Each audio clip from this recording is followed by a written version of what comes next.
एक लड़का था, उसने सुसाइड कर लिया सिर्फ सेक्सटोर्शन रैकेट की वजह से।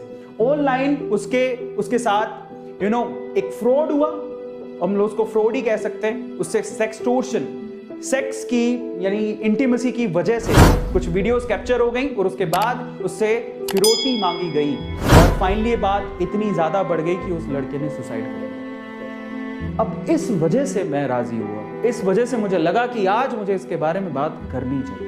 और वो लड़का बेंगलोर का था और वो लड़का जिसका नाम अविनाश था, वो आईएएस की तैयारी कर रहा था। अचानक से क्या होता है, उसे फेसबुक पे एक रिक्वेस्ट आती है नेहा नाम की लड़की की। ठीक है, आप नाम पे मत जाइएगा, बट धीरे धीरे रिक्वेस्ट आती है, बातें होने लगती हैं। उसे नहीं पता था कि जो लड़की की रिक्वेस्ट आ रही है उसके पीछे एक रैकेट काम कर रहा है। धीरे धीरे बातें होने लगती हैं, बातें और बढ़ने लगती हैं, धीरे धीरे और क्लोज आने लगते हैं। एक वक्त ऐसा आता है कि वो लड़की बेंगलोर की नहीं थी, समझ रहे हो?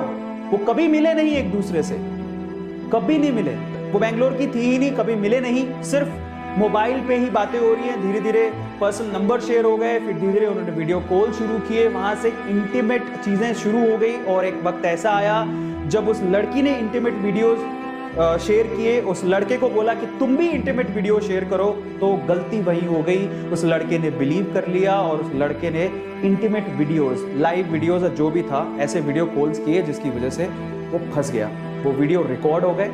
कुछ दिनों बाद वो लड़की गायब और लड़की के पीछे जो रैकेट काम कर रहा था उसने अब उस लड़के को परेशान करना शुरू किया।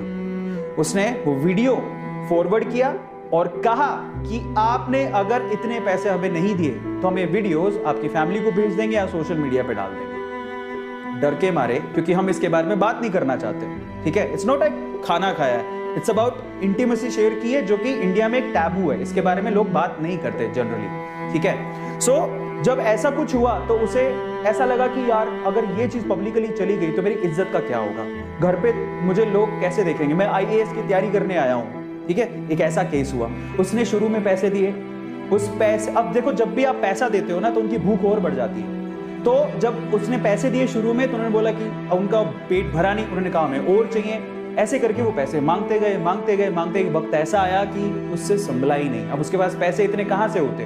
फाइनली उस लड़के ने ये सोचा कि शायद मैं अपनी जिंदगी खत्म कर लूं, तभी ये जो झंझट है वो खत्म होगा। और वो लड़का दुनिया को छोड़ के चला गया। शायद अगर ये सब नहीं होता तो आज वो आईएएस की प्रिपरेशन करके कहीं अच्छा आईएएस बन चुका होता और हमें एक अच्छा आईएएस देखने को मिलता। पर उस लड़के ने सुसाइड कर लिया। बात यहीं तक खत्म नहीं हुई, बात यहां से शुरू हुई।